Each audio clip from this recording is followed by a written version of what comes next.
এই যে আমাদের সরিষা গাছ, অনেক শখ করে ইন্ডিয়া থেকে বীজ এনে সরিষা লাগাইছি, কিন্তু যত্ন করার অভাবে রত্ন মেলেনি। যেরকম ঘাস, এই যে আমাদের, এইটা আমার আম্মু, তাকাও আম্মু, তাকাও তাকাও। এই যে আমার আম্মু, এই যে আমরা গাজরও লাগাইছি, গাজর গাজর কয়েকটা নিছি, নেওয়ার পরে যে এখানে যত্ন না করার কারণে সরিষা গাছগুলো অনেক বড়ই হয়েছে, কিন্তু সেইভাবে এই যে আমাদের আবার ঘাসও হয়েছে। অনেক পরিমাণের সরিষার গাছ, অনেক বড় বড় লম্বা হয়েছে, সরিষা ধরছে।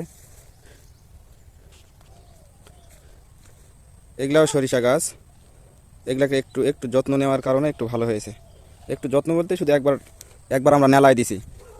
এই যে সরিষা গাছে কত বড় লম্বা হয়েছে সরিষা গাছ, দেখছেন? এক মানুষ পরিমাণ সরিষার গাছ। সরিষার প্রচুর পরিমাণে, বিষ সার ছাড়াই, শুধু একবার সেচ দিয়েছি। দাঁড়া, যেরকম ঘাস সেই রকম সরিষা গাছ।